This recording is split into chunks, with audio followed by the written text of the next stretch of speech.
Many a times जब हम लोग बिज़ी होते हैं एग्ज़ाम की प्रिपरेशन में या एग्ज़ाम देने में हम ऑक्यूपाइड होते हैं, बहुत सी चीज़ें हम भूल जाते हैं।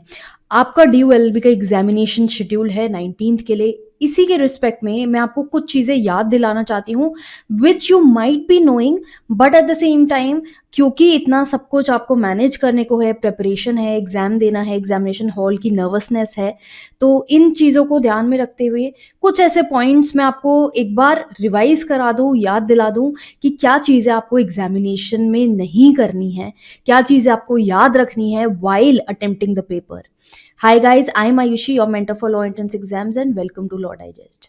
तो सबसे पहली चीज़, जब आप क्वेश्चन पेपर आपके सामने है, you have it with you, उसके बाद आपको हर एक क्वेश्चन को बहुत ध्यान से पढ़ना है। Do not read the question बहुत ज़्यादा जल्दी में, and do not try to attempt it एकदम से ही, बिकॉज व्हाट हैपेंस इज बहुत बार हम ये देखना भूल जाते हैं क्वेश्चन में लिखा क्या है।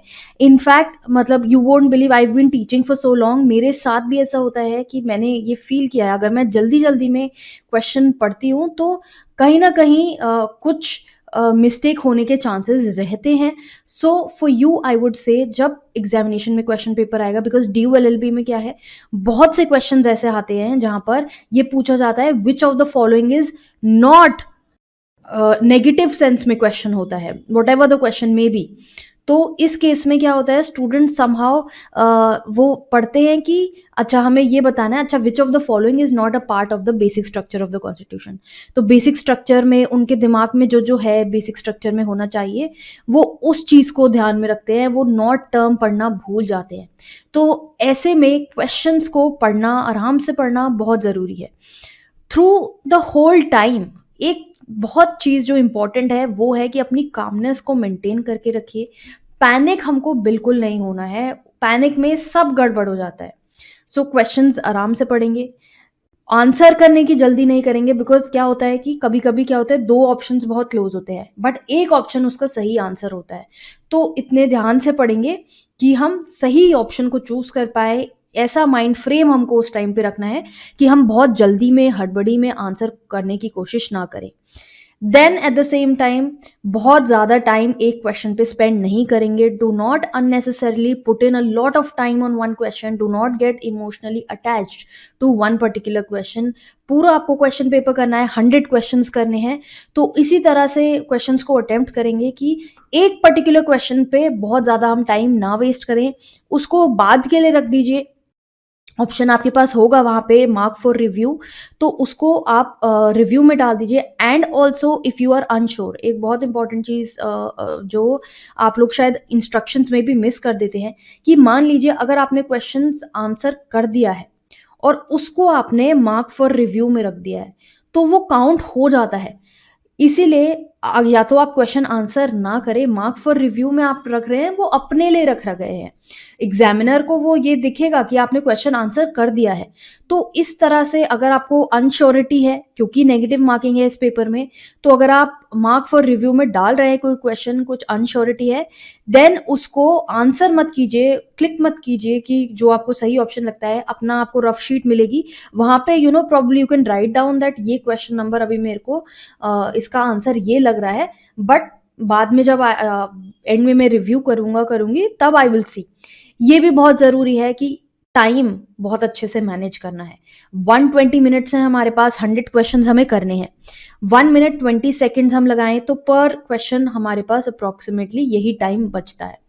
अब इसमें रीडिंग कॉम्प्रिहेंशन वाले क्वेश्चंस होते हैं, लॉजिकल रीजनिंग वाले क्वेश्चन होते हैं, जो पढ़ने में थोड़ा ज़्यादा टाइम ले लेते हैं। तो हम अप्रोक्सीमेटली सोचेंगे कि अच्छा 1 मिनट हम एक क्वेश्चन के लिए रखेंगे, and reading comprehension, logical reasoning वाले क्वेश्चंस के लिए हम थोड़ा ज़्यादा टाइम रखेंगे। इस तरह से हमें क्वेश्चन सॉल्व करना है। 1 मिनट भी बहुत ज़्यादा है, बहुत क्वेश्चन ऐसे होंगे जो आपने पढ़े होंगे, आपको एकदम क्लिक कर जाएंगे, आपको क्योंकि इतने लंबे क्वेश्चंस भी नहीं होते हैं, तो वहाँ से भी आपको टाइम सेव करना है। बहुत से स्टूडेंट्स ऐसा भी करते हैं कि अपना जो वॉच पहन के गए हैं, आपको सिर्फ रेगुलर वॉच अलाउड होता है, कोई डिजिटल वॉच वगैरह अलाउड नहीं होगा। तो वॉच में 10 मिनट आगे का टाइम करके चलते हैं, ताकि एंड में उन्हें टाइम बच सके। टाइम मैनेजमेंट बहुत ज़रूरी है। एट ऑल दीज टाइम्स, क्योंकि हमें एंड में भी क्वेश्चंस को भी रिव्यू करना है। जो क्वेश्चन हमें लग रहा है कि अभी हम नहीं कर पाए हैं या डाउट है, वो हम एंड के लिए छोड़ेंगे। एक्यूरेसी मेंटेन करना बहुत ज़रूरी है। नेगेटिव मार्किंग का पेपर है तो हम जल्दबाजी में कुछ भी ऑप्शन आंसर नहीं करेंगे, हम ध्यान से ही आंसर करेंगे ताकि हम नेगेटिव अटेम्प्ट्स को अवॉइड कर सकें। एंड एक्यूरेसी के लिए जैसा मैं हमेशा बोलती हूँ, elimination method is very important. ये 1 मिनट पर क्वेश्चन मैं आपको इसीलिए ही बोल रही हूँ क्योंकि अगर आप एलिमिनेशन मेथड से चलेंगे तो आपकी एक्यूरेसी ज़्यादा रहेगी।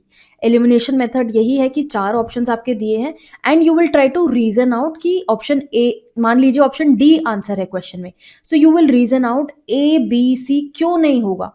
आपको कॉन्सेप्चुअल क्लैरिटी अगर होगी तो आप ऐसा कर पाएंगे।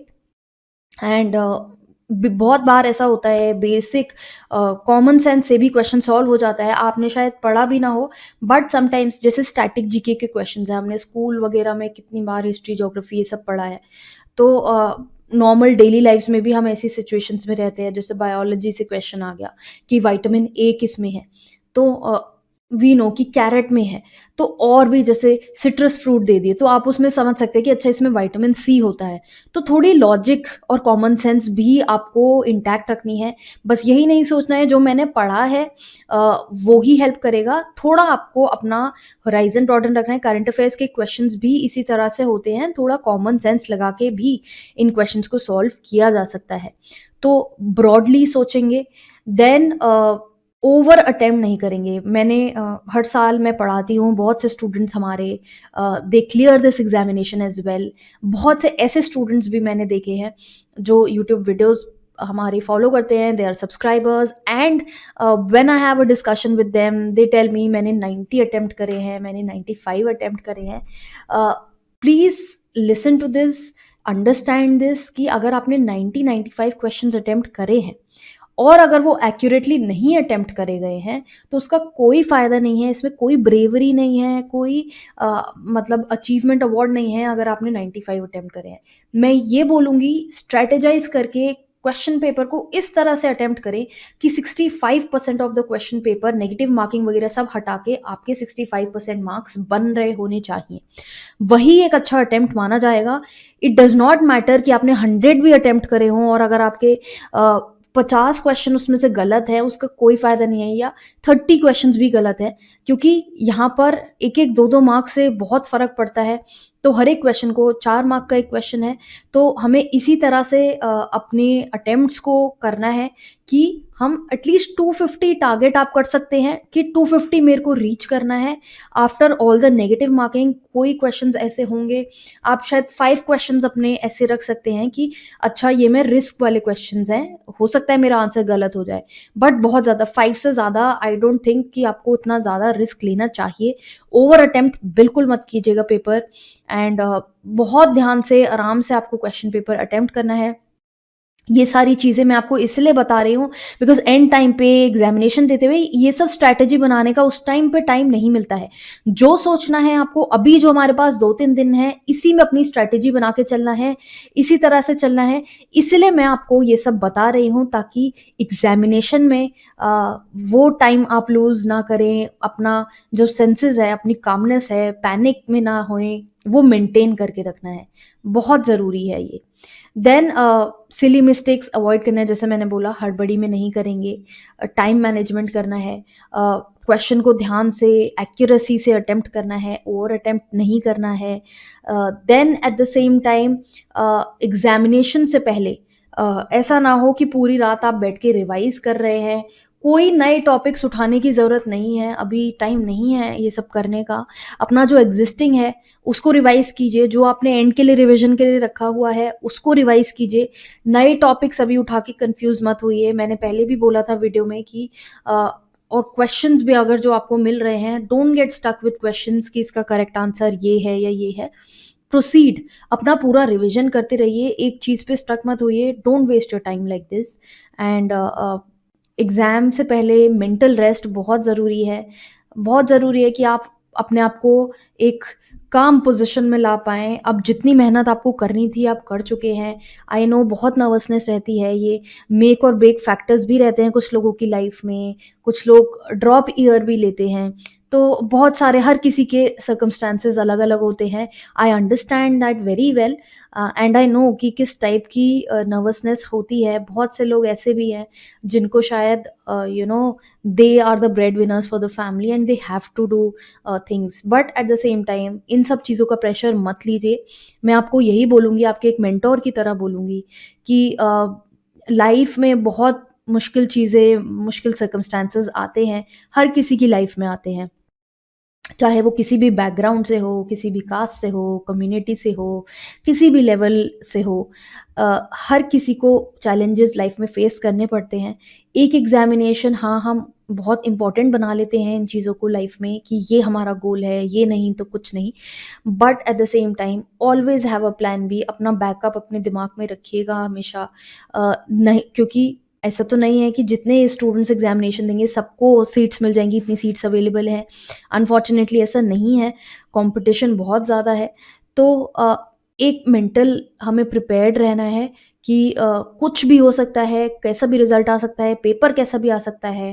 अ, हो सकता है कि जो हमने पढ़ा हो उससे अलग पेपर आ जाए। इन सब चीज़ों के लिए आपको मेंटली प्रिपेयर रहना है। You have to be very strong. आप अगर अपनी स्ट्रेंथ लूज़ नहीं करेंगे तो ये सब चीज़ें कोई मायने नहीं देंगी। अगर मान लीजिए आपका गॉड फॉरबिड किसी का पेपर नहीं भी क्लियर होता है, फ्यूचर में maybe there is something else that is lying for you, सब कुछ और बेटर पाथ आपके लिए ऑलरेडी डिसाइडेड है पहले से, तो शायद आपको उस पाथ पे जाना ज़्यादा सूटेबल रहेगा। तो इन सब चीज़ों की चिंता मत कीजिए। जो ये एंग्जाइटी आती है कि अब एग्जामिनेशन आ गया है, I am preparing for such a long time and ये होना ही चाहिए, तो इन चीज़ों से डिस्करेज मत होइए। अपना गोल है, ठीक है, be confident about yourself, be confident about your preparation, but at the same time पूरा एक एग्ज़ाम पे अपनी लाइफ को फोकस मत रखिए। थोड़ा सा ईज़ आउट रखिए अपने आप को, थोड़ा सा रिलैक्स रखिए। कोई नहीं, और बहुत एग्ज़ामिनेशंस हैं, बहुत सारे ऑप्शंस अवेलेबल हैं। इतना कुछ आप कर सकते हैं लाइफ में, believe me. Do not depend on one exam. And जो लोग ऑब्वियसली, अगर आपने अच्छे से तैयारी करी है, पूरा अच्छे से पढ़ते आ रहे हैं शुरू से, then you do not have to fear examination के लिए। आपने जितना हो सकता था आप पढ़ ही चुके हैं, तो एग्जामिनेशन आपका अच्छा ही जाएगा। Have that confidence, have that faith in your self, in your preparation, don't lose hope and अपना कॉन्फिडेंस लेवल मेंटेन करके रहिए, ये बहुत ज़रूरी है। एग्जामिनेशन में भी आसपास लोगों को देख के डरिएगा मत।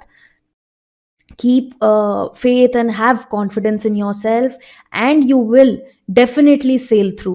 All the very best to all of you again, and अपना रिविजन प्रेपरेशन अच्छे से करते रहिए। I won't keep this video for very long, आप लोग को पढ़ाई भी करनी है साथ साथ, एंड चैनल को फॉलो करते रहिए। ऐसी अपडेट्स, लीगल अपडेट्स आपके लीगल करियर को लेके, करंट अफेयर्स को लेके आती रहती हैं, तो सब्सक्राइब कीजिए चैनल को और इंस्टाग्राम पे भी हमें फॉलो करें।